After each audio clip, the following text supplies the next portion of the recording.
Hey guys, this is Jay Lethal, the Blood Machismo, and woo, the Nature Boy, and you're listening to the Potsy and Tino Show.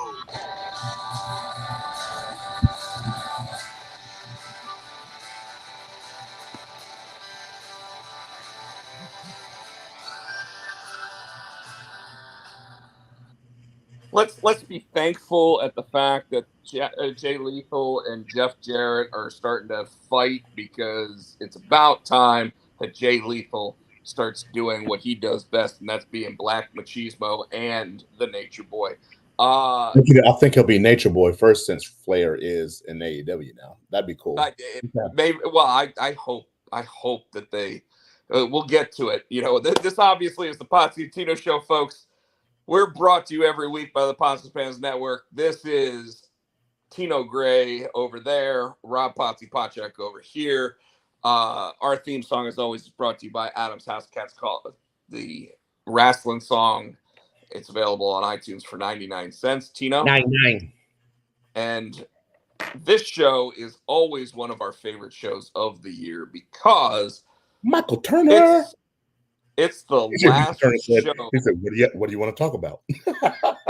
Because it's the last show before the Royal Rumble. And, we should just voice capture that Cody Rhodes segment and start our What's Up With You with, so what do you want to talk about? But we get sued. There is so much pro wrestling stuff out there. But, Tino, Rumble Royal. We always start our show with What's Up With You. What's up with you? What's up with you? Let's see. You first, sir. Over here. Trying to think. I don't think last weekend I had a show. So, the week's going pretty good. I can't really complain. I don't have anything coming up. The band's still practicing for the wedding coming up soon. I invested in an in-ear monitors, because I found that the older I get, obviously I'm getting deaf. I'm sure over 30 years playing music didn't help anything, but I found that I can't, even with the speakers there, I can't really hear myself, especially because I stand near the drums. So I got the drums going, so sometimes I can't hear myself, and I don't like the floor wedge monitors because that'll feed back off the microphone. And so, if my microphone's too far ahead of the mains, it feeds back. So the in-ear, I can control what I'm hearing, and I can put, okay, I want more bass, or if I want more drums in my in-ear, so I can kind of balance it out so I can hear. So I went ahead and made that purchase. Went Monday night to meet my personal trainer, and it was cold. It was cold. It was like 20 something degrees outside, and I'm like, all right, so we're gonna meet inside, and he's probably gonna have me doing, squats and deadlifts and stuff like that. Nope. He put my ass outside in 20-degree weather to flip tires. I cussed him a lot, but it's no pain, no gain. Fair enough. And that's it. And then the reason why I'm here tonight is because Monday and Wednesday I have a class. Tuesday I did band practice. I'm coming to you Saturday, so I'm kind of like, I probably need to, even though I'm in here with this, I probably need to stay home. Speaking of Saturday, I love how, I'm like, hey, I've already asked this person, and all of a sudden it's, hey, can I invite this person? And it's like, y'all know how big my house is. No, then he put out, well, I got this, and people need to bring folding chairs, and I text back, I'm not bringing no damn folding chairs. I said, nobody. Just so everybody knows, Tino said, I'm sitting in my spot on the couch, and then I was like, right, I got my seat, Tino's got his seat. After that, if it sits, it fits. And I'll lock everybody else, because I'll lock everybody else out because I got a key. And me, I just locked the door. Like, Rob, don't let him in. I got a key. You can't lock me out. I got a key. We'll lock everybody else out. And I reminded Jason to keep a head count, so he'll know when he goes to the bathroom, he'll know who's where, so he doesn't have to knock on the door again. Well, dude, I got 2 crazy stories. One that you text him about Monday night. Even Nicole's like, and Nicole said, you should have said that to Rob. I'm like, don't you know that's just like white people in horror movies go to investigate shit? You got to tell that story, Rob, and then I'm going to tell him my end of the conversation. Because we were texting, Rob goes, I'm like, no, you should mind your business. He goes, I have a civil right to know. I have a civil right to know. I'm like, no, you just nosy. Well, all right. I'm gonna start it. And by the way, folks, we're gonna get to like 9:10, 9:15, and that's where we are cutting off whatever we're talking about tonight, so we can talk about Royal Rumble predictions. Okay. Yeah, and Michael Turner just said we talked about who we want to win the men's and women's, but we didn't talk about who your dark horse picks for ladies. So we'll do that too. Dark horse, surprise, we'll do all that. We'll do our top 2 picks each, like who we expect to win, who we think could be the dark horse. We'll do that. We'll also talk about the Kevin Owens and Logan Paul spat that happened earlier today. I saw that on Bleacher Report, but I was in a meeting and I forgot about it. I hadn't read about it. So you'll be good to tell me. There's a video. Okay. We'll talk about all that. We'll talk about when it comes to pro wrestling, we'll talk about all that stuff. We'll talk about obviously the other matches on the card. We'll talk about possibilities for if Seth Rollins is not ready to go at WrestleMania. And we also, when it comes to the pro wrestling stuff, we will talk about the Vince McMahon allegations. We will talk about the TKO appointment to the board of Dwayne "The Rock" Johnson. We will also we'll tell them what we're talking about later. Get into this so we get this. I just want everybody to know what we will be talking about. Okay. Because I'm getting ready to speak. Because you want to hear this story, is what that's what it is. I heard it. I want you to tell them so they can put in. All right. So one of the people that I invited to actually offer their Royal Rumble predictions tonight, CJ, our buddy, who talks all this stuff with me all the time anyway. He might be joining us at like 9:15, like I said. He called me up on Sunday, so let me start where the beginning of this whole story is, which was, remember last week I said, hey, I'm supposed to be starting a new job. Mm-hmm. Well, then I got called on Saturday night, hey, don't show up on Monday because we got to wait until this company merger goes through at the movie theater to determine whether or not we can actually hire you in at the value that we said we were going to hire you in at. My boss has already approved. My new boss has already approved it, but we got to wait for all that. So I'm waiting on that. Okay. So I didn't work at all this week so far, except on other projects like comic book stuff. So anyways, CJ calls me up at like noon on Sunday and he goes, hey, Rob, what are you doing? Because Saturday I also had the memorial for our buddy Chris, who passed away, and they finally did the memorial at Ruckus. Dude, that bar was like 5 people deep at 12:30 in the afternoon until like I left at like 6 to go to a movie with my friend Tessa. And I was like, she was like, do you want to go back to the bar? I'm like, no. Because like I said, it was like 5 people deep. I was like, nope. So apparently like crazy shit happened there, whatever, all this nuts. So but you know, like everybody got to say their final respects to Chris. And then last night, even the trivia game at the Ruckus and Cary was specifically a tribute to Chris trivia. So I didn't run that one. It was actually run by the person that set up the tribute at the other Ruckus. His name was Mike, super nice guy. Him and his wife actually went out. They got a jersey for the Carolina Hurricanes with Chris's last name on it, all that stuff. Okay. But Sunday, CJ sits there and says, Rob,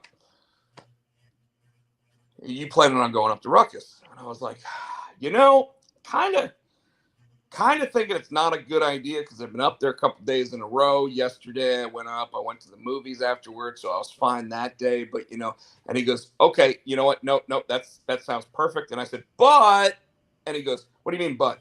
And I was like, but I'm not actually starting my new job tomorrow because of blah, blah, blah, blah, blah. I said, so if you want to go up there and have a drink or two, blah, blah, blah, we'll sit there, shoot the shit. We'll talk Rumble predictions. We'll do this, we'll do that, whatever.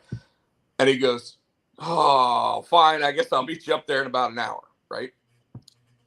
And he actually said, I got to get ready. I got to do this. So I'll probably leave my house at like 1:15. Like I said, this is like noon. I sit there. Tino's changing his background, by the way, folks. I sat there and I was like, all right, I'll leave my house in like 30 minutes and then I'll meet you up there.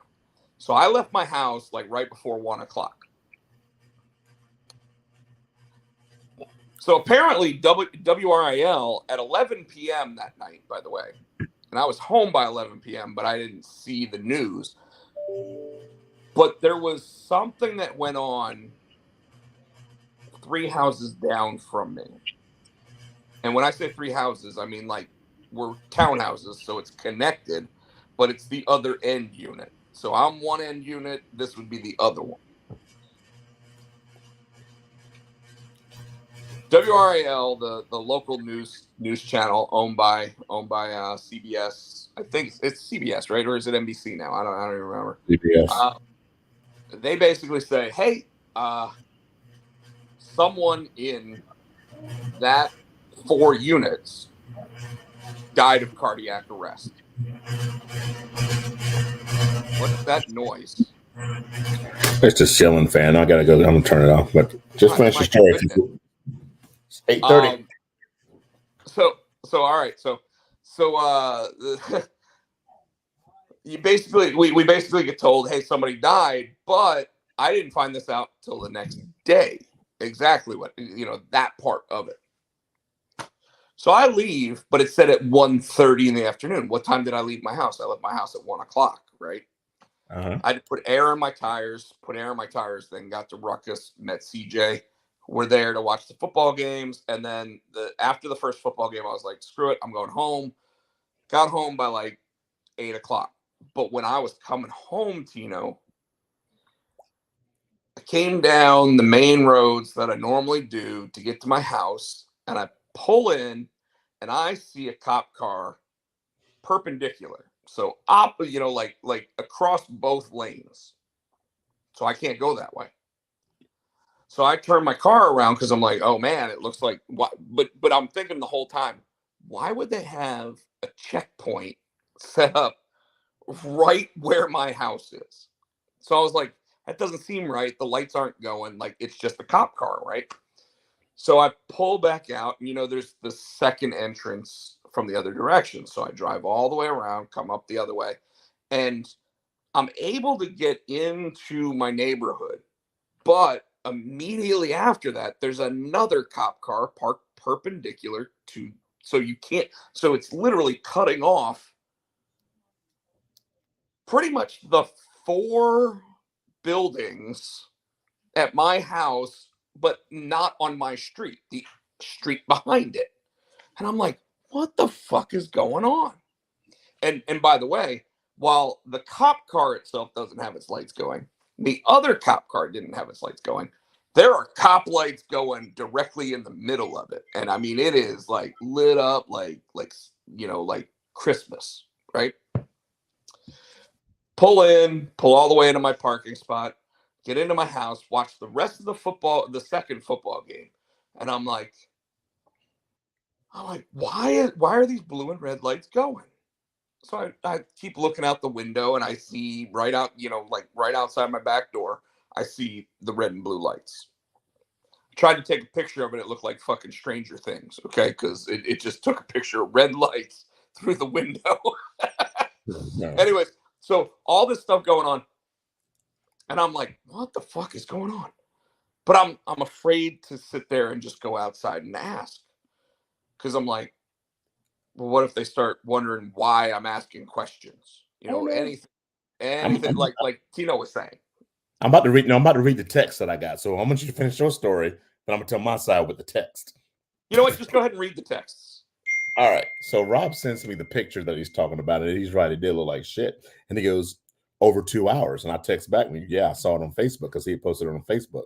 Then he goes, hold on. Stop there just for a second. Remember, at this point, I was only home from like 8 to like 10, like whenever I sent that to you. It's 10:57, so it was almost 11. So 9 to 11, 2 hours. The cops were here apparently from 1:30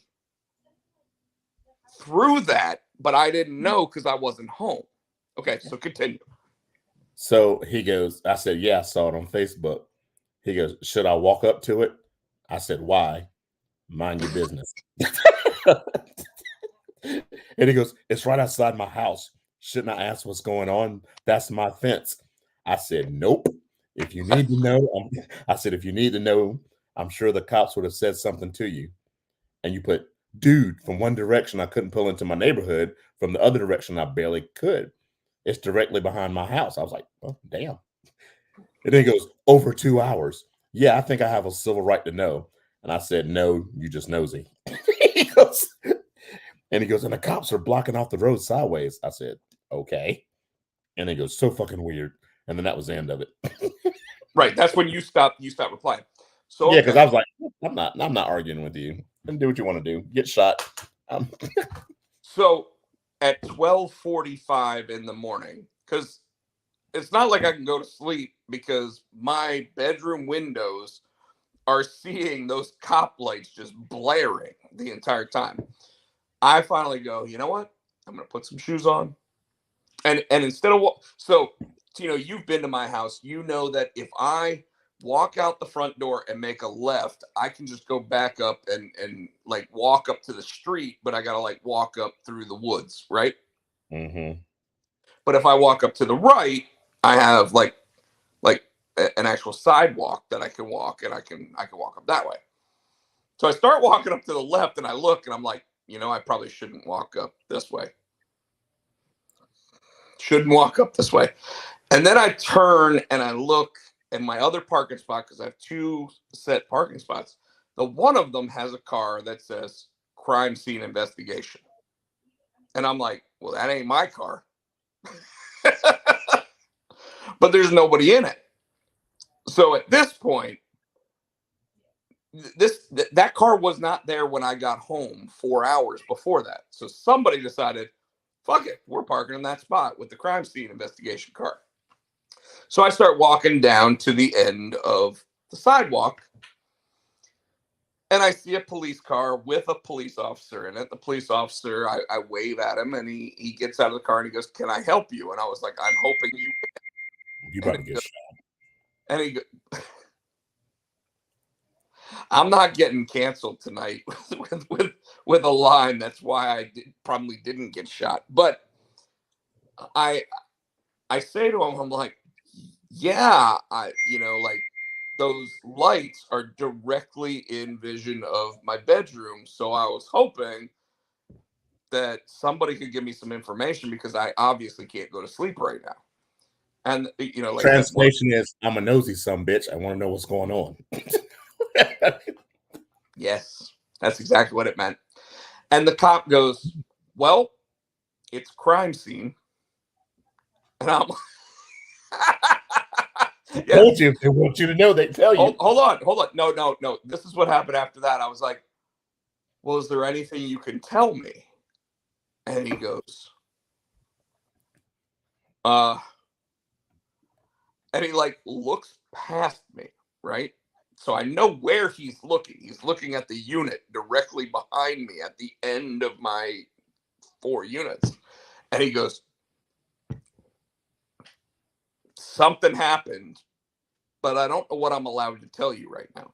Now, mind you, at this point, it's 1 o'clock in the morning. WRAL reported that somebody died in that house at 1:30 in the afternoon by this point, because they announced that at 11 p.m.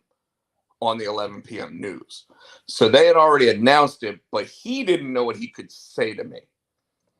So he just sits there and he goes, something happened And while he's not doing this, his eyes are doing this, right? Well, you're frozen. I can't see what you're doing. Oh, I'm sorry. I'm just pointing directly, like behind me. So I'm like, you can hear me though, right? Yeah, I hear you. Okay. So I'm like, well, okay. Does anybody want like a soda or something? Because I figure that's the neighborly thing to do. Is, hey, do you need a soda? Do you want a water? So you were and didn't tell you anything. So now you're trying to bribe the officers. No, I just want them to go the fuck away. But anyways, so I didn't hear anything. Well, the next day, I get a text message from the person that runs the homeowners association, and she sends me a message, and she says, "Hey, I'm just checking on you." And I'm like, "Why the fuck's she checking on me? I'm okay." Like at this point, everybody should know where it happened, you know. And I realized I got a message. Now she might very well have just been checking on me. Okay. And then I said, no, I'm good. But it looks like it was the other end unit that something happened. If you could let me know anything, I'd love to, I'd love to be kept in the loop. She hasn't said anything back. She asked me what the unit number was. So I told her, by the way, there's been no cars in those two spaces for the entire week. So whatever was going on was going on. But 14 plus hours of CSI people there. Anyways, so she sits there, and what I have to assume there is this: is I send my homeowners association payment through my bank. So my bank sends them a payment every month, right? Well, sometimes that bank payment doesn't go out at the exact time it's supposed to because there's holidays and different things. So January 1st, for example, there was a holiday. So it was probably January 3rd, January 4th, whatever, based on whatever day was actually the first work day, right? So I'm wondering whether or not she was asking if I was okay or if I was the one that had the cardiac arrest because they hadn't received my payment yet. It's the end of the month, though. It's the middle of the month. But today's the 25th, so yeah, it was the middle. It was the middle of the month. Yeah. And they normally give you a grace period anyway. So but I had just gotten an email or a mail like the day before that said, "Hey, we haven't received your payment." But then I looked at my bank statement, and my bank statement said, "Hey, you mailed the payment." So I'm not worried about it. Anyways, so I don't know what happened to the neighbor, but I have to assume with 14 plus hours of crime scene investigation, something funny was going on with the cardiac arrest. Either the person had a cardiac arrest that was caused by somebody else, or the person that had the cardiac arrest had some crazy shit going on in their house. But I don't know what the deal is on either. So that's that. All right. Excuse me 1 second. You keep talking, I'm coming back. Why, I hope so. I guess the other thing that I'll mention real quick is that, Zor orders came in. The book actually went to the printer, so we're really happy about that. We're excited about what's happening with that whole situation. I also want to point out that another cover that I worked on with a person named Noah McCann, which apparently was misspelled on the solicitation. So Noah McCann actually co-drew one of the covers that is now available. If you look at my Facebook page, you can see what it is for a book called Hollowed Number 6. My second cover for that book. But like I said, Zor's coming next couple weeks. We should have a firm idea of when the actual release is, as well as what my signing schedule is going to be for it. And Tino, how about we start talking about some of the shit that went on during the Pro Wrestling Week? Yeah, because people are going to start trying to come on. All right. So let's start with the AEW stuff because obviously with the Royal Rumble coming up this weekend, there's more to do with the WWE. Yeah, I don't think there's really, like we discussed this before. I don't think there's really anything we got with AEW. Well, I mean, we did have the Minoru Suzuki versus Edge match, Adam Copeland, that ended. It was Suzuki, right? It's Murder Grandpa. Yeah. We had that match, but you said you wanted to talk specifically about something that happened with the AEW World Champion and his most recent his most recent match. Oh, I was just saying how it was funny. He was in the ring doing his thing at the beginning, and then Hook came out and interrupted him. Tried to shake his hand, or shook his hand and said, I don't know when, but you and I'll be meeting again. Joe hopped out of the ring, told security go in there and escort Hook out. Hook threw some of the security guys around until the main big dudes came up, and then he got out of the ring. And then Joe went and sat at the announce table, 3 chairs down from Taz, and goes, "Who raised that animal anyway?" And I just popped me. I thought it was funny. And I said, "Hey Tino, remember who actually managed Joe when he first showed up in TNA?" And obviously it was Taz. But and Tino was like, "I already knew that motherfucker, whatever, But you might have even been a little bit nicer than what I just said there." but it was pretty. It was a nice callback, and of course, it was probably the two of them just taking shots at each other. Like similar to last week when wasn't it like Nigel McGuinness sitting there saying, "Does anybody have any bourbon or whiskey or whatever?" And Kevin Kelly was like, "Yeah, I've got some right there," and he's like, "Oh, thank you." And you're just like, "What are they talking about at the at the stand?" Not much. Like one thing that I did like about Dynamite this week wasn't there a scene where it actually showed Tony Storm in black and white, and yet Renee Paquette Yes. and who she was talking to were both in Deanna full color. Purrazzo, they were in color. And So then with Deanna, and it was funny when they started throwing the shoe at each other, and Deanna jumped over, then you kind of saw the black and white, and it went into color. So something that we said they should figure out how to do, they actually did figure out how to do it. And now they're actually doing it during the broadcast. The Adam Copeland match I thought was a nice finale to AEW Dynamite. I did like the Acclaimed and the Bang Bang Gang. Bang Bang Scissor Gang. Our buddy of the show Terrence was making note of how he really liked their entrance because the Bang Bang Gang came down and then the Acclaimed came out and started doing the whole their whole bit of actually talking shit in a rap, which had been a while since they'd done that. Yeah. And then instead of saying everybody loves the Acclaim, he says everybody loves the Bang Bang Scissor Gang or something like that. And they were all they all did the scissor. Well, if you notice, they did the scissors and the Guns did so it was like that. Yeah, weird. So that's what I didn't see that, but I believe it. Now, yeah, so that's they're still keeping they're the Bang Bang. They're going to do it like that, where they they're probably still going to have to work things out, but the Guns are still holding the guns like this, and so they're somehow they did it. I have to look again and see. But they are at least doing like this. Yes. Okay. Couple other things. Jon Moxley cut a promo basically saying it's nice to see all these people talking about their championships and everything. Do you know how many matches the Blackpool Combat Club has won? And he said, we don't know how many matches we've won. We don't care how many matches we've won. We just go out there and we take care of business.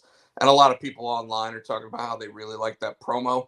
I thought it just seemed like, okay, we're going to get Jon Moxley on TV for a minute, give him a minute to say whatever he wants. And I didn't feel like there was anything really said, except, hey, I've got a match coming up either on Collision or on Rampage, whatever. Jeff Hardy lost another match. But with the announcement that they're bringing back the AEW ranking system, that really does feel like they're pushing Swerve and Adam Page to be two of the top main guys there. Am I right? Mm-hmm. And then next week on Dynamite, they get to pick the stipulation in the match that the other one has to be in, And the opponent. So that's and the opponent. So that's going to be pretty interesting. I assume Swerve will pick somebody in the Mogul Embassy for probably Brian Cage or somebody for Hangman, and Hangman will probably pick. I don't know. Who do you think Hangman will pick? I don't know. That's a good question. Maybe, I don't know. He's kind of a loner now. For the time being, yeah, because he's still babyface. Yeah. So, well, I don't know. Maybe And Kenny Omega's fine. Jeff is, and I forgot to mention that talking about the Jeff Hardy match. I think the Hardys are going to return heel. Because if you notice, Jeff pulled the tights when he came down. Instead of doing his whole whatever this shit is, he started to do it, and he looked at his hand, and then he just ran down the ramp. He just walked down the ramp. And then last week, him and Darby, he didn't shake Darby's hand. I think they're doing slowly but surely about to turn them heel. I'm wondering whether or not they're just going to turn them heel, or if they're going to turn them back to the to like the broken gimmick. You know what I mean? Now, granted, I think it'll still be a heel gimmick if they do it, but I'm wondering how far they're going to take the heel thing. So, and that's really all I got from. Oh, and Thunder Rosa faced off against Red Velvet and had a successful. And then at the end of that match, she was looking at the camera and she was mentioning Tony Storm, so that we might still get the Tony Thunder. I think it's going to be after Revolution, though. We might get it at Revolution, where I think it should happen, but it might come. Yeah, because she's going to enter that program with Deonna Purrazzo. Right. I'm sure Purrazzo won't win. I'm sure Tony will keep the belt, and I'm sure Thunder Rosa is going to be the one to take it from her. Well, it could be that, or they could do a match where it's Thunder versus Tony Storm, where Thunder takes the belt, and they think that the Deonna Purrazzo versus Tony Storm match is actually worth enough to not need a belt. Yeah, but sure. That remains to be seen, right? So yeah, that's what we got there. We have a lot of WWE news this week, and not a lot of time if we're going to have guests. So well, and we got 20 minutes. We don't. 20 minutes. No, it's 8:52. Well, I told them by 9:15 we're going to be talking about the Royal Rumble. So I'm trying to keep us on a tight schedule, sir, people, and he's rambling, which I know what she normally does. Because before the show, you said I don't have anything AEW. Then we just spent 10 minutes. 10 minutes. 10 minutes. Yes, right. I spent 10 minutes telling the story about how my. Oh, I didn't even tell the story about how my sister's house got broken into again. But so, anyways, earlier this week, two major announcements came out. The third major announcement came out earlier today, but two major announcements came out. You sent me one, but I already was awake and I had already seen it by the time that you mentioned it.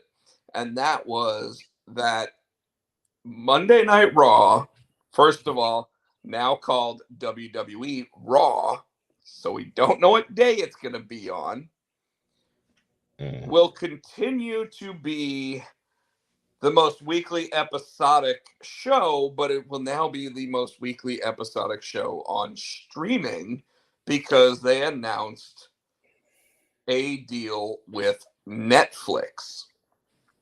So, Tino, the deal is for 10 years, which, by the way, if Netflix doesn't like how it's going, they can get out after 5. A lot of people don't know that, okay? But it is for $5 billion. Now, remember, the Peacock deal and even the SmackDown deal recently signed to Universal Television. So the most recent one, which starts in October of this year, stated that they're going to make what, 1.25 billion over 5 years. This is $5 billion over. But if they opt out after 5, are they still pay the whole 5, or they get half of it? You know what I mean? If they don't do half. It's paid on an annual basis, so they would get half. And here's so it the would second still thing. be worth $2.5 billion, which is twice what they were currently getting. And then I also heard, I was reading too, so some people were guessing that since it's on a streaming and they don't have advertisers really to answer to, we might get a little more risque, raunchy, kind of Attitude Era-esque kind of stuff. They can do it now. Right? So we're going to get a little bit more of it anyway, because they're going to play with the censors the way that they do. But the plan is still to be TV PG, and Netflix still does cater to the rating system with their programming. What we are going to see, because I thought you were going to talk about this, is that right now, the rumor is, and obviously as we get closer to actual launch of this, which starts first week of January 2025, which I want to talk about as well, because that leaves a gap from October to January, because the USA deal ends in October. So with that, when it starts, rumor is that it's going to be commercial free. Yeah. So anybody who has a commercial free Netflix plan will get the entire Monday Night Raw live. What I wonder, well, hold on. What I wonder is, does that mean that the live will be the whole show, and then the commercial show, for those that still pay for commercials, will go the full 3 hours? They'll add the commercials in to their broadcast. And my next question is, what happens to PLEs if they're completely coming off and Peacock? Does that go to Netflix too? So, or am I going to have to start paying $50 a month? Because if I have to pay $50 again, I don't know. So as of right now, nothing changes. The Peacock deal is until like October of 2025. Okay. So we will continue to see those PLEs as they happen there. The interesting thing about all of this, sorry, I remember us doing that last week, because I saw the thumbs up come up. The PLEs and everything, the thing about that is that the way that the article was written stated that as things open up in the deal, they roll over to Netflix. That is not the case when it comes to the United States deal at all. Yeah. United States, Canada, and Latin America deal. So they're getting Raw only. All the other stuff that is currently under other deals that are expiring fall into, including what like Peacock has for the United States, with everything else. Right. Okay. I would anticipate that Netflix will be able to, what's the best way to put it, negotiate that into part of their deal as these deals become open and available. So they'll have WWE a library and all that stuff. So if the WWE deal is working out well for Netflix, I anticipate them signing another deal with the WWE to move the Peacock WWE network content over to Netflix, because as I currently understand it, Netflix will be making new content with WWE superstars and WWE people that allow them to do this kind of stuff. The interesting thing there, Tino, and the thing that I want to ask you really quick is with the Vince McMahon documentary coming up on Netflix. Do you think that this deal was announced so that that prevents that Vince McMahon documentary from being something that becomes really like invasive? Mm-hmm. Oh yeah, most definitely. So I agree with you on that. Our audience can chime in the comments on that one. Oh, Michael Turner said Speaking of that, hold on. Turner said that Netflix will drop their lower tier price and not have that anymore. So it's gonna be you're gonna be paying premium Netflix now. no, there's still supposed to be a ad based Netflix available. It might be more expensive. I mean, when you pay $5 billion for content, live content on a weekly basis, you normally expect a bump up in the cost. Yeah. Okay. So you're speaking of number two on the WWE front, TKO front, Dwayne "The Rock" Johnson is now part of the board of directors of TKO. So what does that mean? Yeah. What it means is his daughter gets a promotion. What's up? That his daughter gets a promotion. She did. And she did on Tuesday. Nia Jax got a promotion. She got hired. Yeah. But no, seriously, what it really means for this is one of the hardest working people in Hollywood, who also is probably one of the hardest working families in the world of professional wrestling and sports entertainment, the Rock's family. So High Chief Peter Maivia, Rocky Johnson, all the way to Dwayne himself, and now Ava, if you will. That family finally gets their place truly at the table, if you will. Because he's sitting at the head of the table? No. Is that what he meant when he said he was sitting at the table? He is, however, sitting more at the head of the table than his younger cousin, who is just sitting at the TV version of the table. Yeah. So Roman is sitting. Think about this in Thanksgiving terms. He's at the kids' table. Family is in the dining room, and the kids are in the room with the TV.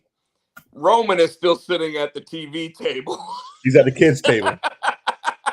He's the head of the kids' table. And The Rock is sitting at the Thanksgiving table with all of the adults. That's funny. That was a pretty good analogy there, right? Yeah. So, all things considered, what it really means is that The Rock finally is really home. So does he have say in programming? You know what I'm saying? What does it mean for if he's on the board? You know, I guess that's what I was asking. No, it's a great question. And so if you are on the board of directors, it means you have a vote. So when a TKO decision comes up, do we sign this deal with this company? Do we sign this Netflix deal? Now, if he was on the board the day before, he would have been part of that decision. Okay. When it comes to, is he technically Triple H's boss? The answer is no. Nick Khan is still the president of WWE. So Nick Khan, who I sent you a video of when he was on Wheel of Fortune earlier today, fucking crazy. Nick Khan is Triple H's direct boss, but the board of directors can say, this is how we want to move this. Okay. So far, the TKO brand. So, and this goes back to Ari Emanuel and Dana White's UFC relationship. Ari Emanuel says, as long as you are making the fucking money, I don't give a fuck what you do. And I say it that way with that vitriol in my voice because I want it known that Dana White literally sits in press conferences and says, what the fuck did you just ask me? And he says it like that.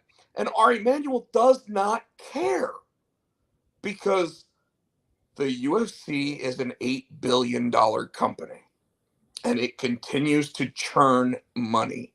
So as long as it continues to churn money, and their TV deals become worth more money, and everything else becomes worth more money, they don't give a rat's ass what he says, what he does, if he smacks his wife or not, because obviously that has come up.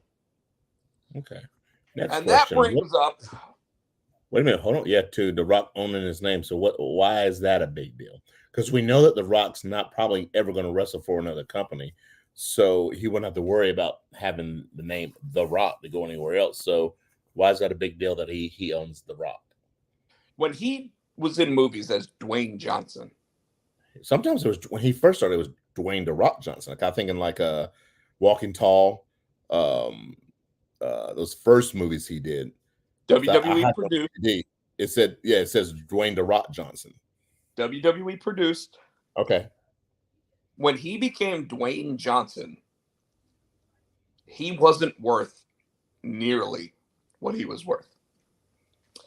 So when he came back and started talking to the WWE about wanting to be Dwayne The Rock Johnson, like 2012, 2013, when he did his last real wrestling matches, right? He put it into the agreement. And by the way, he said, I own it now. There obviously was some confusion there until this week, because he still had some sort of agreement with them that he would always be involved with them. Now there's no confusion. He gets the name and he's got a board of directors seat. So all it really does is it means that forever going forward, he's The Rock. If the board fires him, he's still The Rock.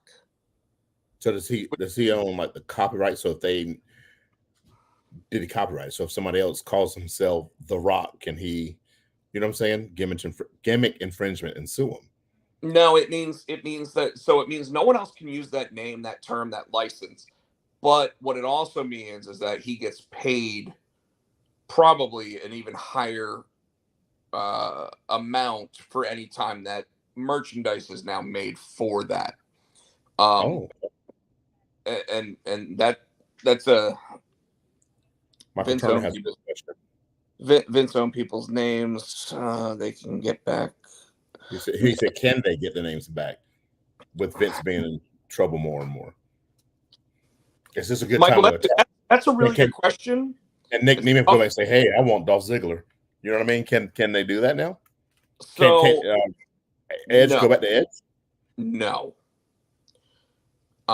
Because TKO owns those names. Vince McMahon doesn't own those names. Got it. That's a good question. That's a good question, Michael. Because I was thinking it is a very good question, but the conglomerate, the overall branching brand owns those. Got it. Wait, the difference here is that like Chris Jericho was Chris Jericho before he was in WWE, which allows him to use it in AEW. Yeah, Billy Gunn was Billy Gunn in WWE, but Billy Gunn's copyright came up and they didn't renew it, so he was able to buy that back, right? The Rock's one is interesting because now, no matter what, if Dwayne Johnson says, I'm just making movies going forward and I have no involvement with the WWE, TKO, or any of that, it doesn't matter. It doesn't matter. I didn't realize I was going to use one of his lines there, but it does not matter. Steve Austin, for example, can't use Stone Cold Steve Austin unless it's with TKO. He can use Steve Austin because he had that name ahead of time, but he legally changed his name to Steve Austin. Yeah. Because he was Steve Williams before that. So that's where that stuff comes in, and that's where that comes into play. When it comes to The Rock, this means that Dwayne Johnson doesn't have to sit there and say, my name is Dwayne Johnson anymore. He can just say, I'm The Rock. And any merchandise, so Project Rock and everything else, what I think that means is that all that stuff with Under Armour and everything else that he's worked on, with with Project Rock and everything, I think now those deals, the WWE doesn't get a cut, whereas I think they originally did. Does that make sense? Yeah. I want to go back to something else, and I thought it was going to happen Monday. And it's something that you called, and I'm like, are they gonna pull the trigger now? Seth Rollins comes out to start Raw, and he comes down with the leg brace, and he's saying, "Yes, I torn my ACL and meniscus, which is what happened to me a couple of years ago. Remember that when I slipped, I tore my meniscus, ACL, and MCL. And you couldn't go up the stairs. That's why we actually started doing the show in my living room. Yeah. So that's no joke. And I thought maybe it was a work, but apparently it's not. It's not a work. But you tore both. I tore my ACL, MCL, and meniscus. I tore all three. I ripped it up. But he's going, talking about I'm going to work hard and I'm going to be back. I don't care. They say 3 to 4 months, and I want to be back in 30 days. I'm like, how the fuck are you? But while he's in the ring, Imperial music started, and Gunther came to the ring, and I'm like, he is going to fucking murder him. He's going to murder him. And he's going to have both those belts. And that's the way they're going to get it off and get it on Gunther. So I really thought for a minute there, I thought they were going to have the main event Monday night was going to be Gunther and Seth Rollins. And Seth was going to be like, fuck it, I don't care what the doctors say. I'm going to wrestle a la Cody Rhodes. It can't get any worse kind of thing. So I thought that's what they were going to do and put the belt on Gunther. But apparently he's going to hold on to it and pull a Roman Reigns, and they to hell with the 30-day title defense rule. Well, the 30-day title defense rule hasn't been used in years, but and it pisses me off.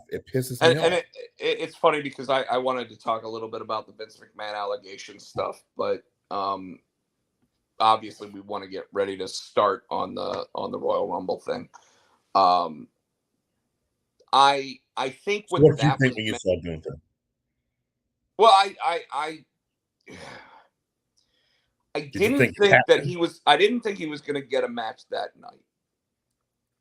I did, however, think that it was meant to make Gunther an actual legitimate Royal Rumble candidate, and I think it did because anybody.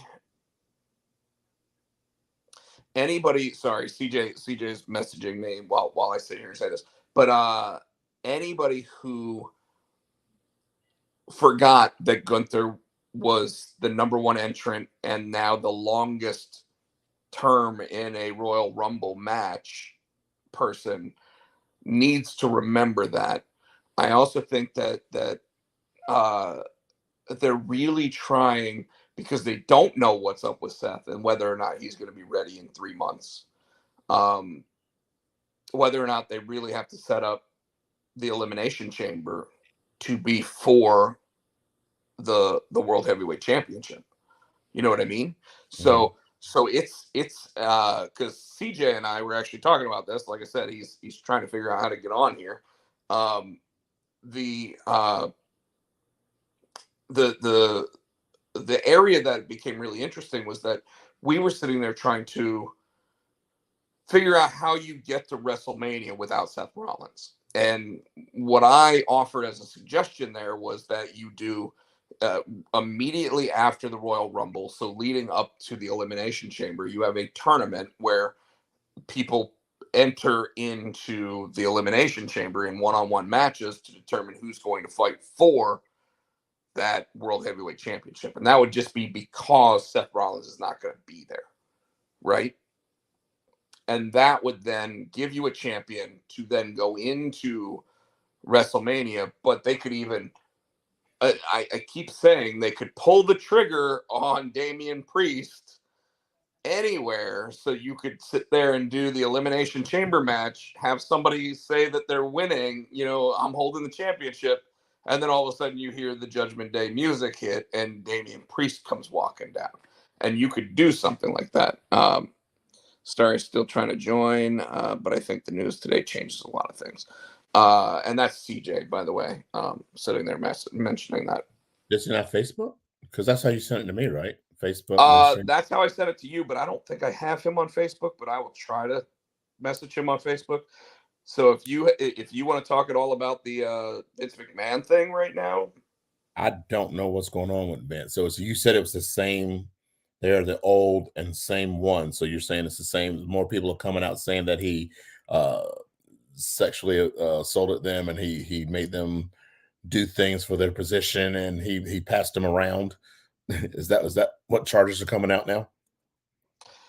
So it seems like the woman. So if you remember, there were a certain amount of people that actually had said what caused, like all of that stuff to come out and cause an investigation. Yeah, because that's why Laurinaitis is gone. And they specifically said that there was one person that had received payments of up to $3 million. That's this woman.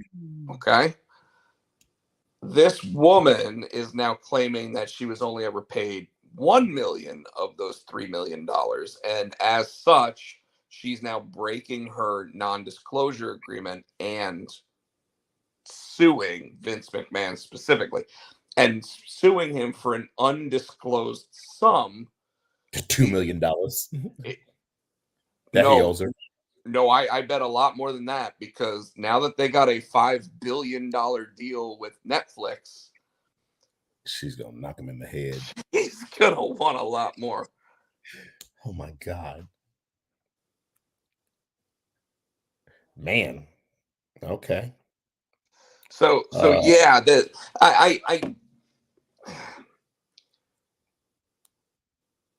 I want to make sure that people understand that whatever Vince McMahon, John Laurinaitis, and maybe even Brock Lesnar in this situation did, it was not right. It was not good. It was not what regular people do. Lesnar's in it too?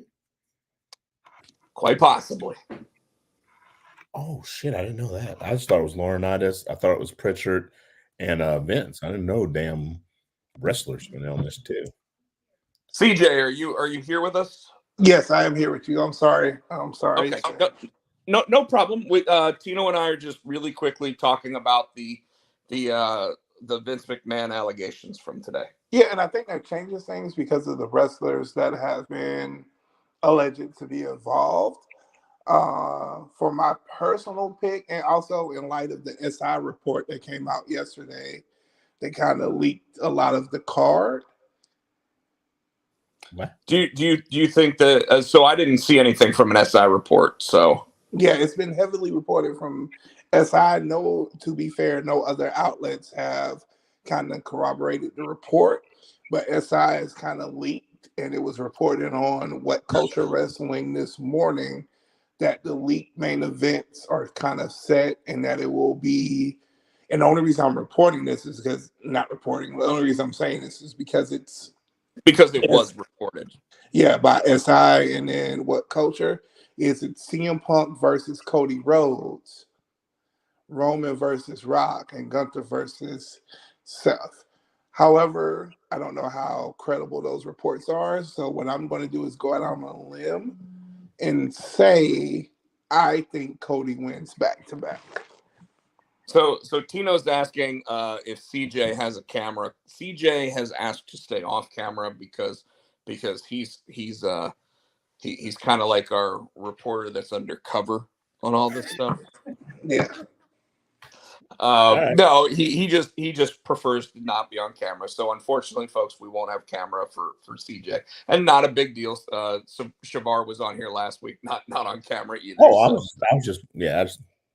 No, you were asking because you were worried that his camera wasn't working, but no, CJ has asked to be like that person on 60 Minutes that has the blurred out face. Change his voice, give him the old King gimmick. I am CJ. Yeah, that's not his real voice, by the way. That's not.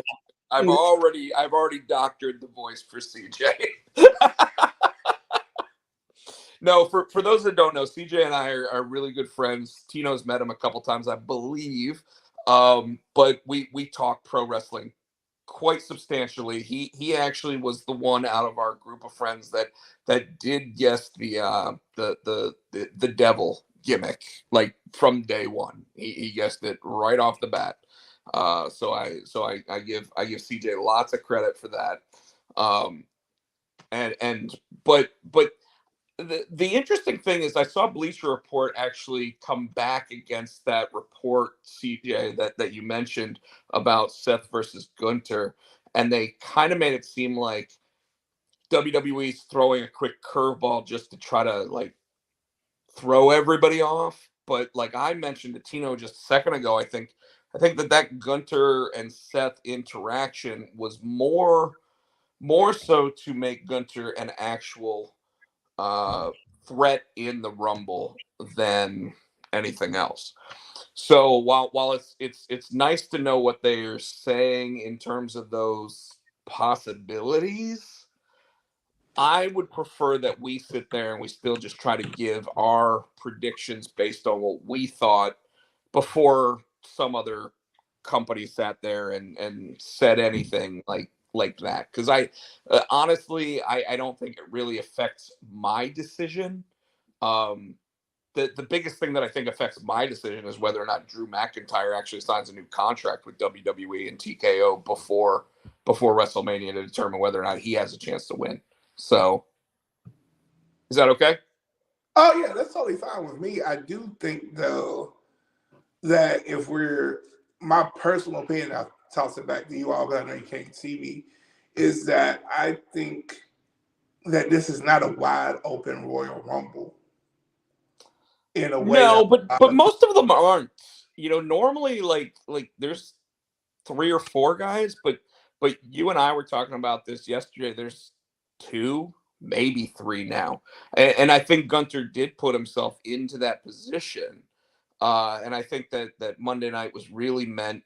And I don't know if you heard what I said right before you came on, but I did mention that I think that putting Gunter in that position was more a safeguard of whether or not Seth can actually make it to WrestleMania. no, that's fair, but I do think where the Vince news comes into play is maybe not in the winner, but in your final 4. And I'll just kind of toss it back to you all because I may have had Brock in my final 4, but I don't know if I do anymore. And that's what I will say at that. And then, No, and I think that Tino, what do you think there? Yeah. If Brock is in this mess and on this lawsuit or whatever's going on, I don't think that's going to be a wise move for them to have him in the Final Four, let alone winning the whole thing. But Brock might actually be paid to stay home for WrestleMania this year.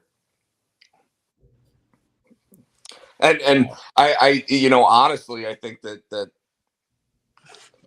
this news to me came out. It's one of those moments, and I keep saying I said this on our Facebook group, and I don't think my comments have been taken properly. I called the entire situation and what's going on garbage, but I really meant that Vince McMahon is a garbage human being. So the whole situation that's been going on with this allegation and everything. I mean, this is a 2-year-old allegation that now is coming to the forefront because she's actually suing him for breach of non-disclosure agreement contract. CJ, I don't know if you're typing. oh, sorry, I will mute you. Oh, sorry. You're fine. You're fine. I wouldn't necessarily mute because you might forget to unmute, but the like I said, it's one of those things where like with Brock Lesnar, I think they may keep him off TV. Very similar to when allegations came out about Ric Flair, they kept Ric Flair off TV for a certain amount of time. So I think that's a high probability. But I also, again, with TKO being the brand, Dana White wasn't kept off TV after he slapped his wife, so they might just think the train keeps rolling. We're just going to go because it's allegations. We don't have any proof. We don't have any, whatever. We're just going to go with our story. However, because Brock Lesnar hasn't been on TV up till now, I don't think we have anything to worry about. I think they just pull him from the Royal Rumble and they put someone else in there. So you're right. When it comes to your final 4, I think that you're in a good position there to not have Brock Lesnar show up. So I know that was a roundabout way to get to the same answer, but I do think that you don't need. In fact, this is really because you already have The Rock possible. This is the first year in a while that you really don't need Brock Lesnar there for any reason, and he hasn't been there since SummerSlam. So, hey, Brock, go kill some more cattle, make some more steaks, do what you're gonna do, and try to improve your image, because isn't he married to Sable? Yeah. So, you got the card for Royal Rumble? Yeah, and it's really not that much. It's the men's match, the women's match. We got the U.S. title, and then the 4-way for the Universal. I mean, those are the only matches right now. And that was that's it. Yeah. That's it. So So today, the Rumble 60 minutes each, so that's 2 hours. Well, that's true. And maybe they do try to keep it to like 3.5 this year. Mm-hmm. You guys see the video package of Logan Paul throwing a Prime Energy drink at Kevin Owens and causing Kevin Owens and Steve Corino to want to hop in the ring? No, and was that work or shoot? Oh, it's definitely a work shoot. Like I don't think Kevin Owens likes Logan Paul. I loved and by the way, I want to state that between you and me, Tino, I think 2 weeks ago we actually said that if they really want to push this match the way that they should show the first stunner that Logan Paul took at WrestleMania, and they did.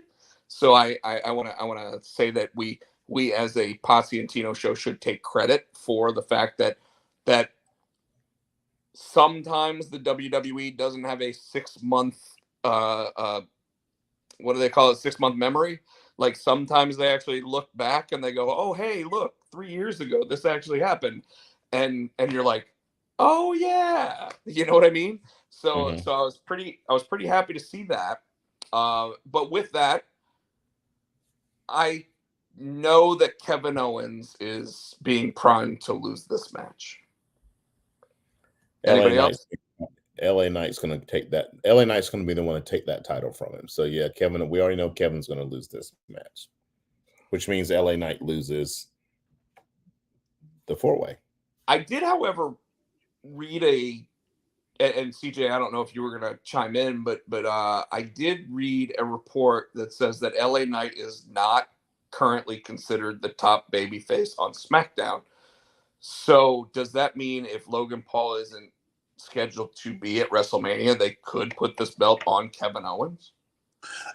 This is chime in. I think that Kevin Owens, I was kind of with of thinking that Kevin Owens was going to lose. But after thinking about it, I do think that he's going to win. The reason being is, for no other reason, they have a lot of part-time champions right now. And I think that Kevin Owens gives you a consistency there at that title that needs to be frankly elevated in the way the IC title has. And going into the WrestleMania season, who better than Kevin Owens to have your US title? So I've kind of changed my mind on that, where I did think it was LA Knight. But I think right now their biggest problem, or it's maybe not a problem that WWE faces, is that they have a lot of part-time champions, particularly now with Seth being hurt. So I think it behooves them to kind of move that title on to Kevin Owens, who can be there week in, week out.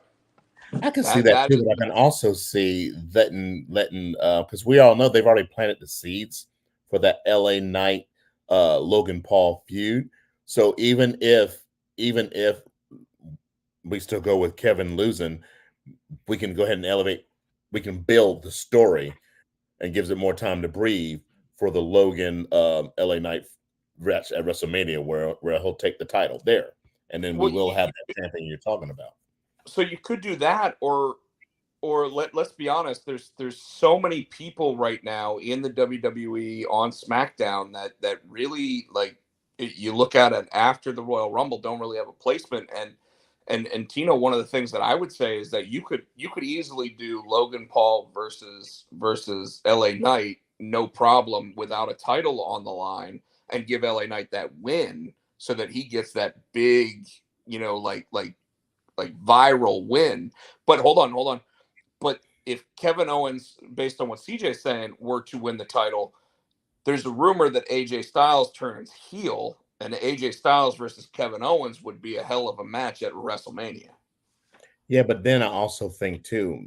Remember, we talked about LA Knight suffering the Sami Zayn effect. They didn't strike when LA Knight was really, really hot.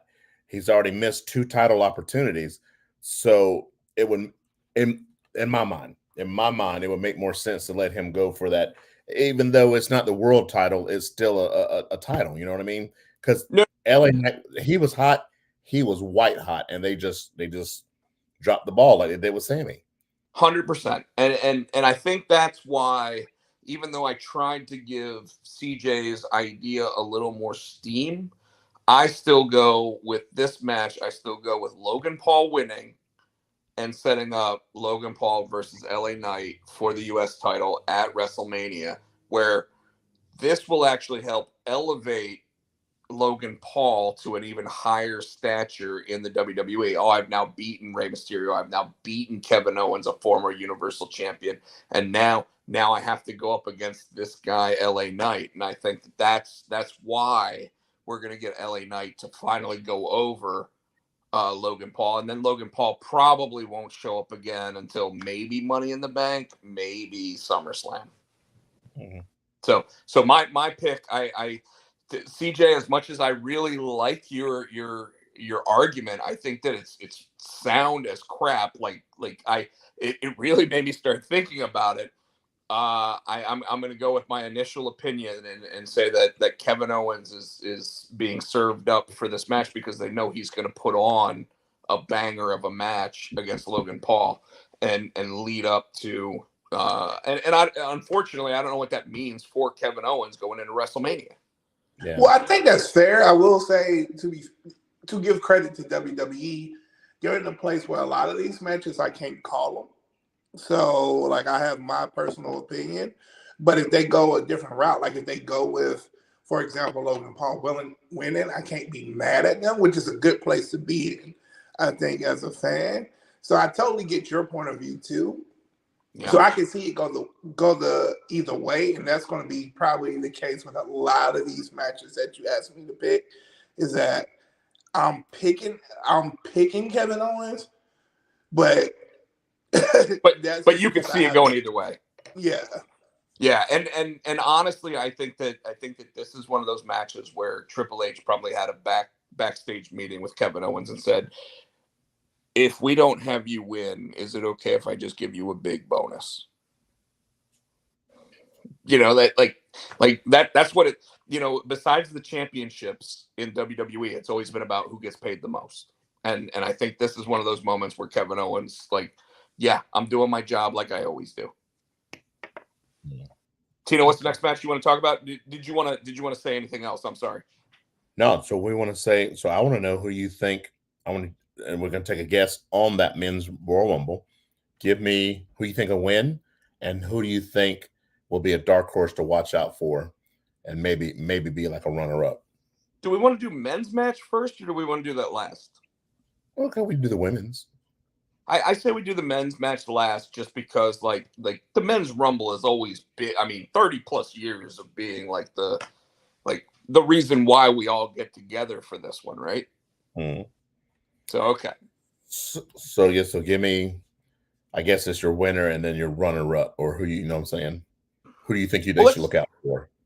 Let's all start just throwing out names that do we think any surprises are coming in the women's?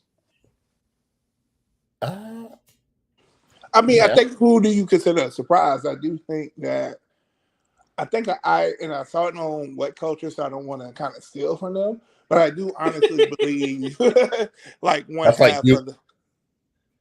half. Well, why don't you go ahead and give us what they already said, and I'll be like, oh man. No, I'm not going to give you all the names. There is one that I was going to pick that they stole from me, or I stole from them. Either way, one half of the Iconics, I think, shows up. Okay, who? I think, and to be fair, forgive me because I don't follow them. I think one of them is pregnant, if I'm not mistaken. So I do think there's one that's free. And then I also think here's my real dark horse, Jordan Grace. Well, who did you say was free? Whichever Iconic's getting pregnant. I don't know which one's pregnant and which one isn't. Yeah, that sounds super bad. That's why I'm not on camera. So Yeah. I will say if I had to pick one, I think Jordan Grace is one. Well, she just won the title over on TNA, so I don't think she's going to come over. But I think remember, they do have a working agreement, at least minorly, with TNA because they did have Mickey James as the Impact Women's Champion show up. So Jordan Grace, I think, is a good one. I also think Mickey James is another good one. Just I got one. Go ahead. You shot me down, but I still say Britt Baker. No. I can't see her not being under AEW contract. Okay. I think she's been given time off because Adam Cole was Adam. Yeah, he's back now. Yeah, but he's still not wrestling, so he shows up for the show, and I think they put him back on a plane like right after his appearances right now. And I could be way wrong, but I think the only other person that I'd be surprised to show up would be Sasha. I actually think Sasha Banks is a big time possibility. I think Julia, the former New Japan Women's Champion, could show up, but I don't think that she would get nearly the like if Sasha showed up. And by the way, if I had Sasha show up, I'd have her be number 2, just like Chris Jericho was that one year that Chris Jericho lasted for like 45 minutes, and everybody was like, nobody even expected you to be here, and he showed up as number 2.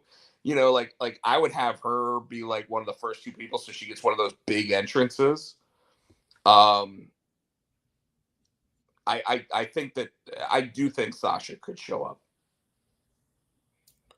All right. So who do you think will win, and who is your Tessa Blanchard? Michael just said. I haven't seen her do anything in pro wrestling recently. Yeah. Doesn't mean she's not training to be part of WWE. But her showing.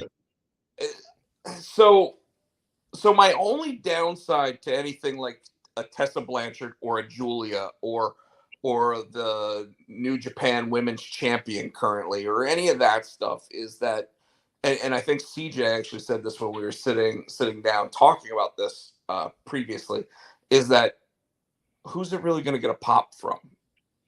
Whereas Sasha gets that pop. Yeah. You know, I think a Victoria would get the pop this year, and I think that would lead to her actually getting a Hall of Fame nod. But so you want to start talking about dark horse candidates to win? Yeah, who do you think will win, and who do you think we should watch out for? CJ, do you want to go first, or do you want to go last because you read the What Culture thing? No, I don't. To be fair, I didn't read it. I just kind of know a little bit. I will say my dark horse has kind of always been my pick to win has been Bayley. Because I don't think Bayley has won it before, and I think she's done everything in her career but win it.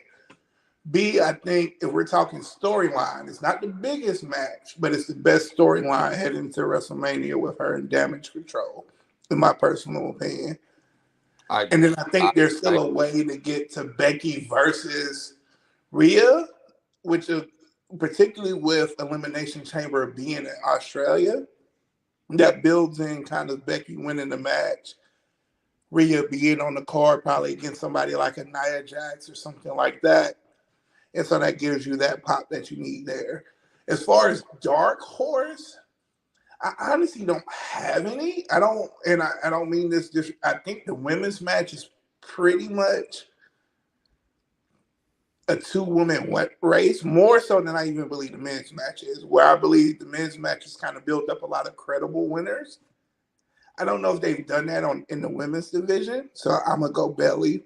Naturally, Becky is a second pick, but I can't see anybody outside of those two winning, in my personal opinion. Sorry, Tino, I'll let you give your dark horse as well as who. So you're saying Bayley, CJ? Yep. Okay. I'm gonna go with Bianca because they've mentioned a couple of times the back to back wins and how she won last year. So I can and they're pushing that, and I think they need to finish the storyline with her and Io. So I'm picking Bianca as my winner, but my dark horse, I think it's going to surprise everybody, has already had a title shot, and I think people sleep on this chick. I'm gonna go with Ivy Nile. Oh wow, okay, that's quite a dark horse pick. So CJ, I disagree with you when you say it's a 2-woman race because Tino just gave a 3rd woman there with Bianca. I think that Nia Jax actually makes it a 4-woman race, especially with your new board of directors board leader. I think she's going to get a lot more play than people give credit. If I had to give a dark horse candidate, I'm going to give 2 if I can. Can I give 2? Okay. Tiffany Stratton. Ooh, that was one of my call-up. That was one of my call-up. Is if somebody from NXT really makes a play. My other dark horse candidate is somebody that they really haven't done anything with since SummerSlam, but she's been on a pretty good hot streak in a tag team, and that is Shayna Baszler. Yeah. And then I would give either one of those, Shayna or Zoe. But I have this thought and this visual in my head of how you have Bayley lose the Royal Rumble, and I could see it being Sasha Banks and Bayley are in there at the same time, and Sasha is hugging her as you see the other members of Damage Control outside the ring already being tossed out by other people, and Sasha hugs her, they hug, and then she tosses Bayley out. And that's what really starts the true, like, Bayley, how could you ever fall for that? And that's what causes them to kick her out.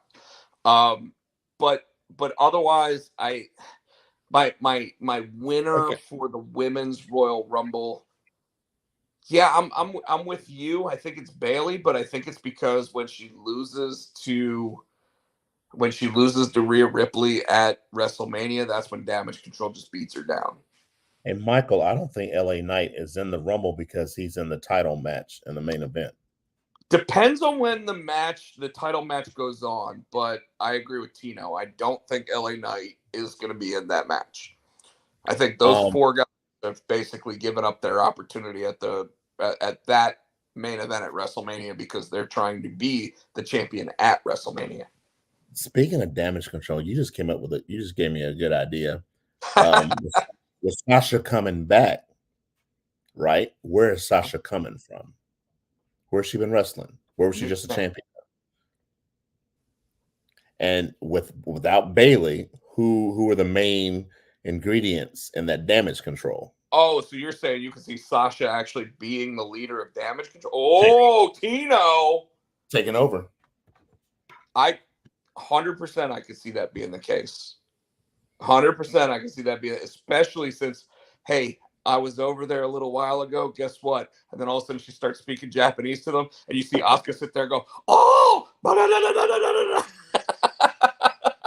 Yeah, that can be.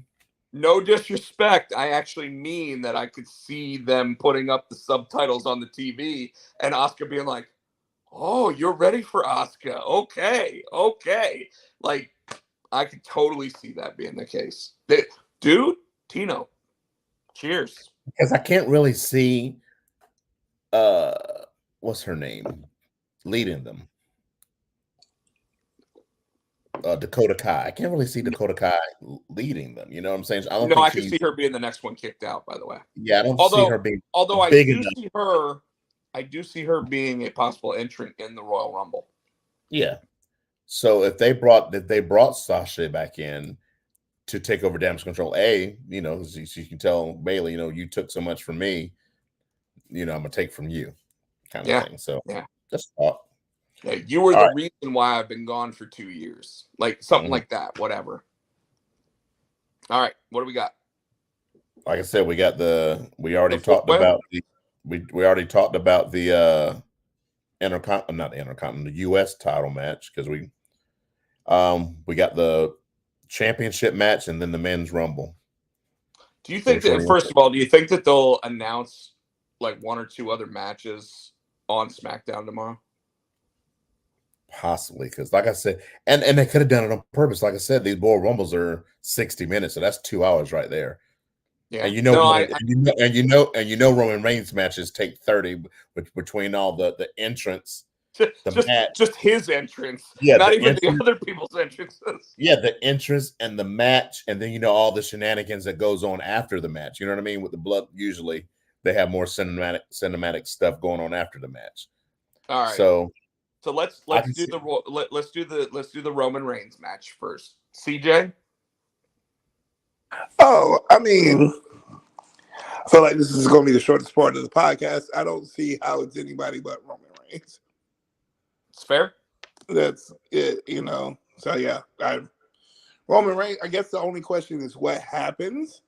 But you know, I've seen enough Roman Reigns matches to know what's going to happen at some point. So they've done. Do we though? Hold on, no. And CJ knows this. CJ, what did you tell me happened at the end of SmackDown last week that we think is going to play into this week's SmackDown? Go ahead. About them being barred. Yeah, that's fair. But you know, like I know, members, A, that doesn't mean anything. B, I do think like we've seen enough Roman matches to know. Give me the last time Roman won straight, and I'll talk. But until then, but the caveat to that is Nick Aldis and Roman Reigns do not like each other, so I can almost see Aldis somebody putting in that contract. Yes, they're barred from ringside, and if anybody comes in, because he's going to word it right. If anybody comes in and Roman gets disqualified, he's stripped of the title.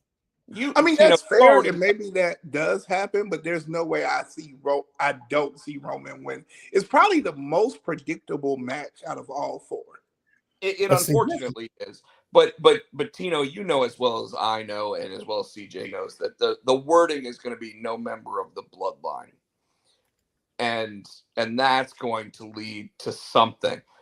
But man, I had a really good line set up, and because I let Tino talk before me, I didn't get to say it, and now I don't remember it.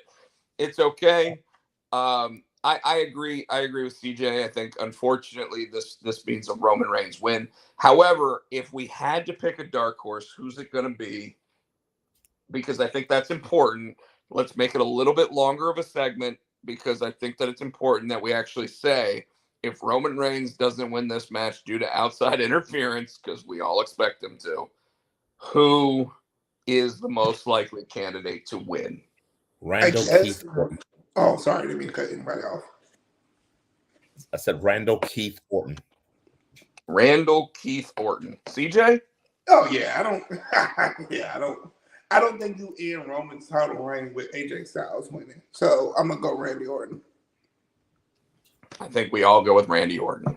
I was hoping at least somebody would say that, you know, after the career that AJ Styles has had, but Tino and I have had episodes of our show where we talked about John Cena saying a guy from Georgia is going up against me at this pay-per-view. And unfortunately, I don't care how great his abs look at his age, because we all know that he's on like the Marvel diet or whatever.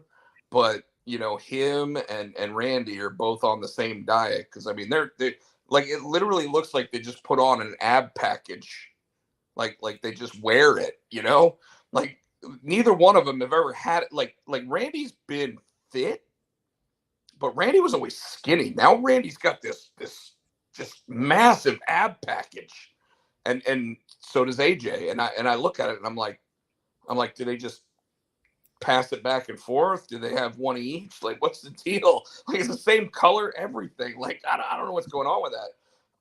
And I wish I could get on that diet without having to give up what I like to eat. But Doesn't work like that, my friend. no, it does not. It does not. All right. So Tino, I'm going to change up your format for the men's Royal Rumble, because I want a special entrant for the men's Rumble. Oh, I got one already. What? I got one already. Well, okay. 2, I want your dark horse candidate, and then 3, I want your Rumble winner. So CJ, you are our guest, hiding out in parts unknown, apparently.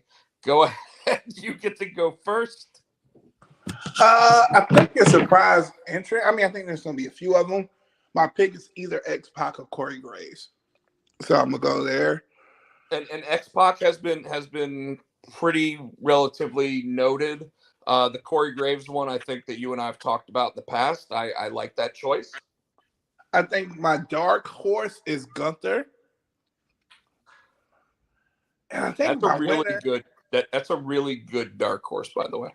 Yeah, I think that's my dark horse. I just think that it's a, I'm gonna go back to the women one. I think it's a 2-man race, possibly 4. And then my winner is probably, and you got me on recorded record, I think it's going to be Cody, because I think the story for Rollins Punk kind of tells itself better if you do it through the Elimination Chamber, in my personal opinion. Interesting.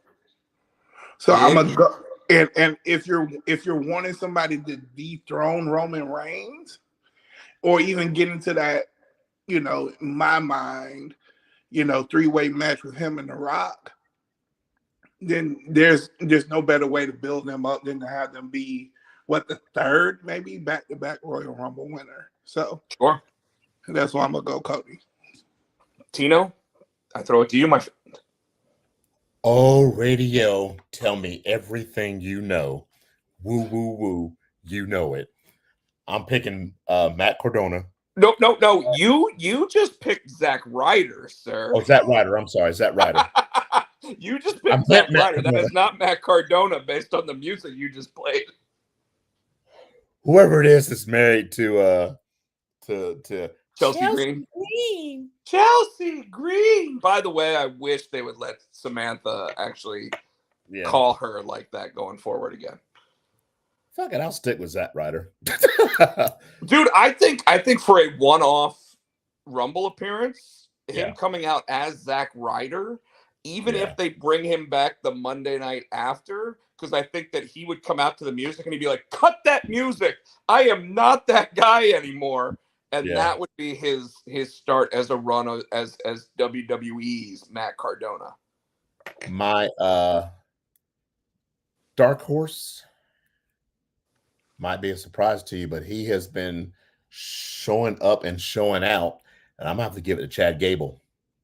Ooh, okay. I'm gonna give it to Chad. And the winner, I'm gonna agree with CJ. It's got to be Cody. It's got to be Cody. Well, shit, you guys took all the good ones. So I guess I gotta go.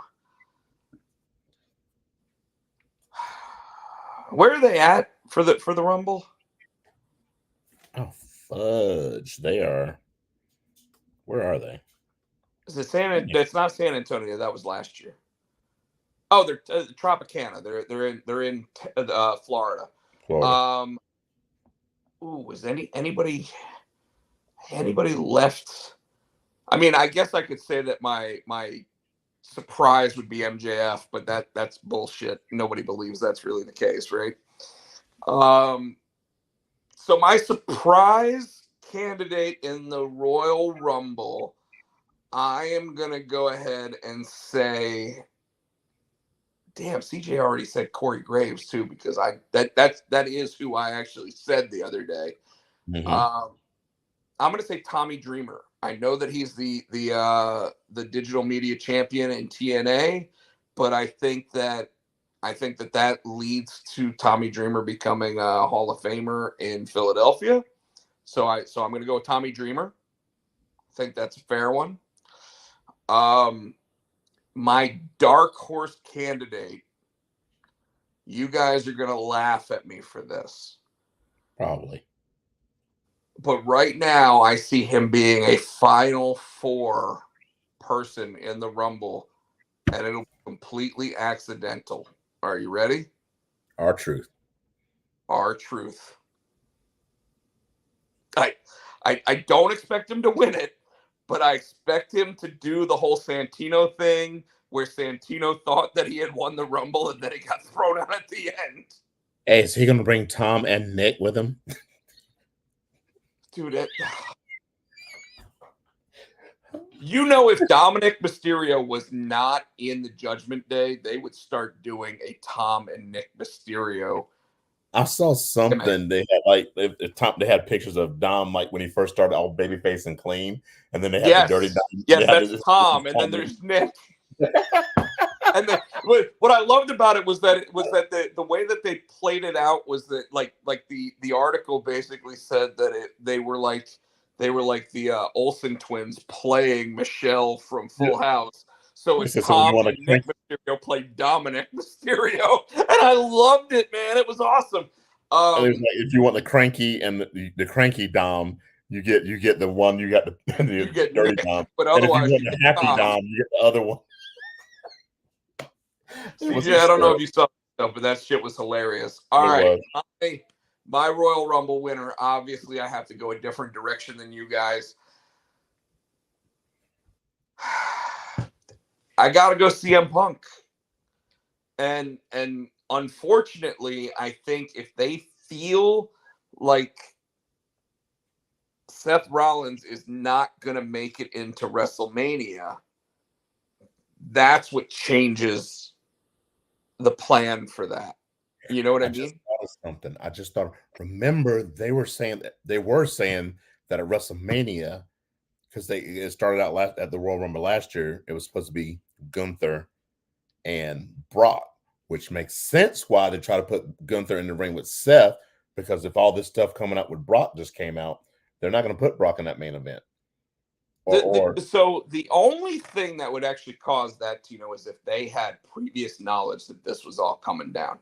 And by the way, I do think that that TKO had previous knowledge of all that. And the reason why I say that is because they jumped out with 2 major positive announcements and then got hit with 1 negative announcement. But the negative announcement, I mean, that affects it. Nobody cares about Johnny Ace, but it affects a board member and it affects one of the top. I mean, this means that there is no way, no chance in hell that Brock Lesnar shows up even at UFC 300. You know what I mean? Like, if he had been gone and getting ready for a fight at UFC 300, he is not fighting at UFC. But to be fair, this is where I'll jump in real quick and kind of reiterate your point, Rob. They don't care. I don't know, and I'm not speaking to the legitimacy of the accusations. I don't know anything about. What I will say is, I don't know if TKO cares. Is the only thing. They care. Huh? I think this is bad publicity. I think they care. They might not care about the Brock Lesnar involvement, though. I think is what CJ's saying. Yeah, I think they should care. I think in a reasonable society, they probably would, but I don't know if they have to. I see what you're saying. Yeah. Yeah. All right. And so remember, and to CJ's point, sorry, CJ, but to CJ's point, how many NFL players get domestic violence disputes or sexual assault disputes, and then all of a sudden they get a new contract? So I mean, if we're being real, how many UFC fighters get the same kind of deal? Yeah. We lost the Velveteen Dream. You know what I mean? We lost. So you even saw what Patrick what's his last name? I want to say Bateman, but I know that's the guy from American Psycho. Yeah, I saw that on TikTok. He did the whole kind of like where he apologized to everybody, and he didn't apologize for specifics because obviously you don't want to sit there and say, "Hey, I sent a 13-year-old girl pictures of my dick," but which I did not, by the way. I don't want that being clipped any way, shape, or form. Too late.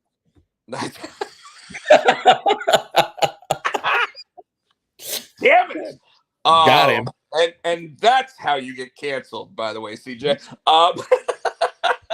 And that's why he's not on camera. That's why he's not on camera. No, I just always say, I always say the comments from Rob Potsy Podcheck does not reflect the Potsy and Tino show. That's all I keep myself. It's fair. It's fair, but I mean, like, but I wasn't saying anything that I'm just in that situation.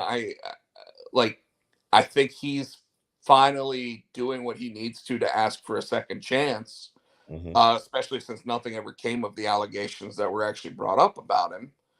But he is admitting, hey, I never should have put myself in a situation to where that might even be a possibility. You know, I mean, hell, even Luke Gallows has people that said that he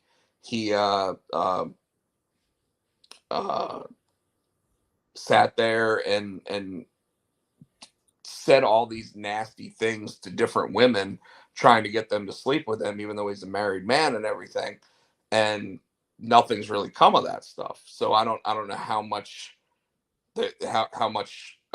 firm belief or truth is behind any of that stuff, but at least there was enough of a train behind him to where he was able to keep his name as clean as possible and continue working for the WWE, whereas Velveteen Dream was not able to do that. And I think it's because the court of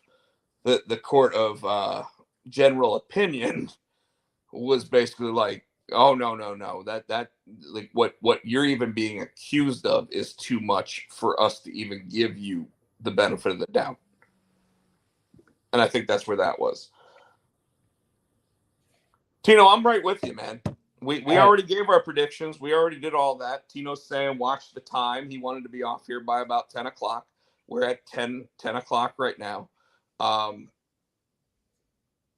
CJ, if you have any social medias that you want people to actually watch or anything else in terms of like, if you have something that you want to try to grow, go ahead and let everybody know about it. If you don't, no big deal. I will say one surprise interest on Moss.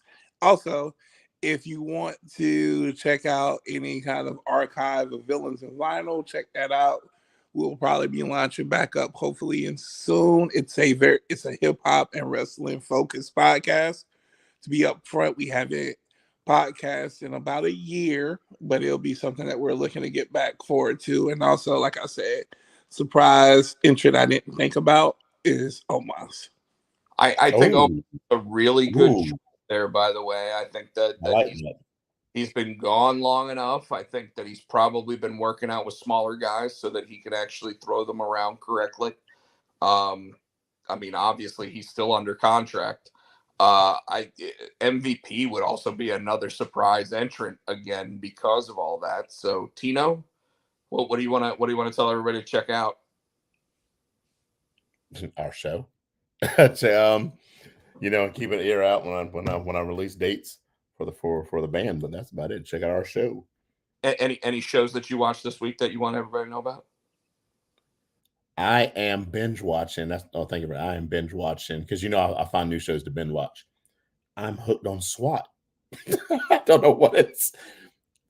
You haven't watched it yet, so there's plenty of seasons to watch. I'm sure. Yes, 6 seasons, and it's cool because it's like it's without the commercials. It's only like 40 minutes. I'm like, dude, really? And so I watch an episode. I'm like, oh, that was quick. Then I catch myself. Next thing I know, it's 3 o'clock in the morning. So CJ, what was that one that you wanted me to watch on Amazon? Oh, there's two. I haven't finished the first season, but Zorro is back. So, Batman before Batman, crossed the border. And also, I will go with The Legends of Vox Machina on Amazon. Cartoon. It's a very D&D inspired show. Okay. That is very well done. And then also that Zorro show, I really want to double back to that because it's done, I think, in Spanish, and so they dub it, but it's very well done. And because Batman was inspired by Zorro, so yeah. This guy CJ actually mentioned this show to me. I started watching it about 2 days ago.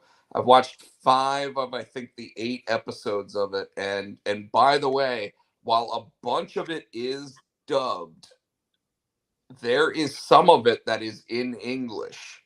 So like it throws me off because all of a sudden you see the mouth actually moving for the words, and I'm like, what is going on here? The old kung fu movies. Well, yeah, but the old kung fu movies were always like, like that. And but this is like there's certain characters that are English, so they speak English. I don't think I ever said on the show, but I watched it because I texted you about it, was Reboot.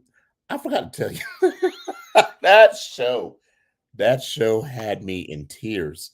That show's Go ahead. awesome. Give like 2 minutes, like talk So about it's just it. I it's told you Reboot. about it. Yeah, Rob told me about it. So what it is just there was a 90s sitcom that was in the 90s. So they Fake. came back, was like 20 years later, and they were going to reboot it. And so they brought all the original actors back. And then you come to find out the lady who was the showrunner, the original showrunner is her father, but they were estranged. And so it's all about them getting back together, trying to mend their relationship. But the cast of characters, you have Johnny Knoxville, you have Key from Keegan-Michael Key, and you have the Paul one Reiser. Paul Reiser. He is hilarious in this show. This whole show, it's only like it was like 8 episodes? No, 10 8, episodes. 10 episodes, I think. It's on It is Hulu. laugh out loud. It is laugh out loud funny. It is. They do this. CJ, if you haven't watched this show, they do this scene where like she's got all of these like LGBTQA plus writers in the writer room, and Paul Reiser gets hired in, and he's saying all this stuff that's like truly offensive to them, and they're like, we can't work with this guy, so he's like, I'll just hire my own writers. So he hires all these like 70-year-old Jewish writers to come into the room, and by the end they're all meshing really well with each other. I couldn't believe the show got canceled. Dude, I think one of my favorite episodes is where she went to go help him get custody of his dog again, and they bring this dog out. And, and she's like, what the fuck? The show is absolutely hilarious. God. Yes, the comedic timing is awesome. So if you get a chance to check it out, it's Reboot on Hulu.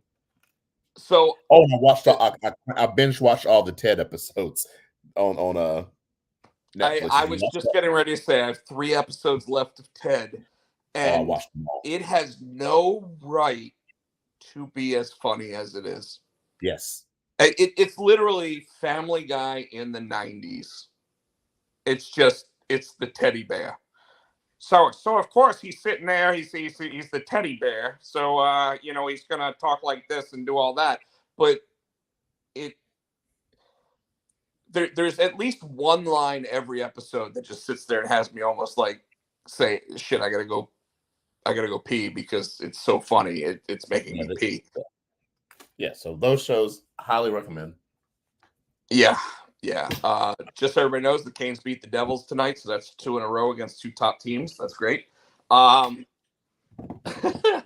And I will go ahead and say that yes, every show that they both talked about, Zorro, I thought is like I've got a couple more episodes of that, but I really did find it interesting that there are certain characters. First of all, I thought it was really interesting that they have a white guy playing Zorro in a Spanish show, which they talk about a little bit. That they actually call him a gringo at one point, which I thought was great. But otherwise, I was like, that's completely opposite from what I remember, because I remember like Antonio Banderas playing him, and he's obviously not white. But Antonio Banderas. But otherwise, really haven't watched a lot of stuff. The Law and Orders all started this week, so watched all of the Law and Orders. After we get off of here, I'll probably look at my TiVo and watch all tonight's Law and Orders. I gotta go. I think I'm missing Night Court. I think I got a couple of Night Courts to catch up on. I'll tell you, I was upset to find out that Found is over for the season, and The Irrational doesn't seem like it's coming back. It never came back. And it was great. Well, here's the thing about Found that I really am interested to see, because they get a season 2. So I'm just happy they get a season 2, because That's awesome. Peacock is liable to cancel a show like that. So I'm at least happy that Zach gets a season, because he don't really get to stick around for multiple seasons on TV shows. So happy for that. After NYPD Blue, he really hasn't been on multiple seasons of anything. And even that, he was on later seasons of that. Yes, I wish they bring back The Irrational. And like I said, Quantum Leap hadn't been back either, so I don't know what's going on with that. Quantum Leap still has more episodes to come. I think that one got slowed down by the strike. Last thing I'll say about when we're talking about stuff getting slowed down by strikes, and then Deadpool 3 has finished shooting. Oh. So now it's all editing and special effects. But yesterday was the last day of filming unless they have to do reshoots. But principal shooting has finished for Deadpool 3. So it is set up for and I forgot to mention what day. Okay, we're still on the 25th. Happy birthday to Chris Barrett. He just posted that it was his birthday, but I was going to mention it. I didn't see him in the audience, so I didn't actually say it. I'm trying to make. I didn't want to say it and have him sit there and go, "Nobody's going to talk about my birthday," and then all of a sudden me go, "We talked about it at the beginning of the show." I literally was going to say happy birthday to Chris Barrett. Happy birthday, Barrett. So with all that said, CJ, if you have social medias that you want to talk about real quick, go ahead and drop them. Otherwise, I'm going to throw it to Tino so he can drop all of ours. Yeah, just Villains and Vinyl. That's it. There's nothing else. All streaming platforms. I have no personal ones. Don't come looking for me at all. I don't know you all. And thank you so much for having me on. I really did. It was really fun. I hope you had a good time on here. Definitely. Is he gonna come Saturday? That's up to him. CJ, you've been invited. Yeah. I mean, all I'm gonna say is I kind of have a Tinder date, so let's see how we tweak the day. Like, because I forgot the Royal Rumble was Saturday when I made the date, so I gotta live a life. So let's see. No problem there. But if you want to get together tomorrow, let me know. You know where I'll be.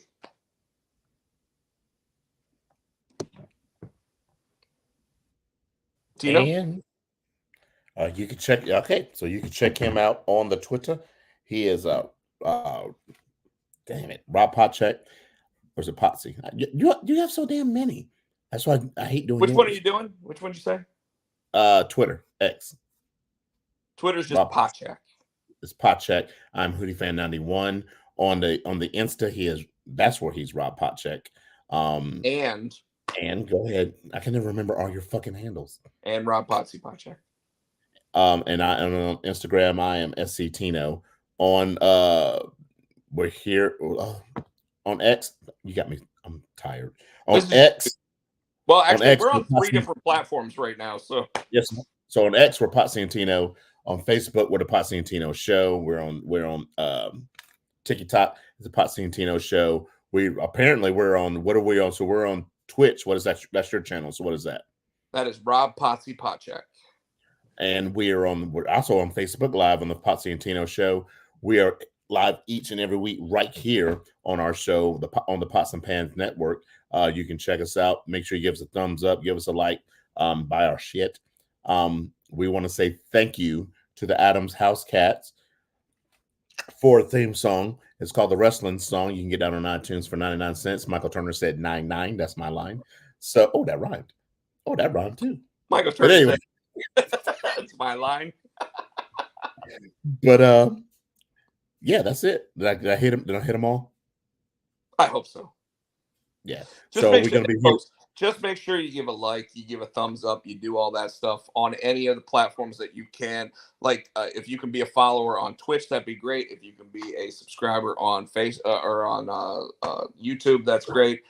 Like, we just like doing this show for you, putting it out there every week for you, as long as we can. Like, as soon as I've got a day job, if the day job requires me to be there during this, unfortunately we'll have to move the times, but for you we do this. And of course, this, like I said, is one of our favorite episodes of the year because we get to give our Royal Rumble presentation and predictions. We've talked about it before. One time I want to do a watch along, just once, see how it goes. Not even sure how we could do that without having it shut down. Yeah. Oh, well. With that said, folks, have a great night, and here comes our outro. Ooh, ooh, ooh, ooh.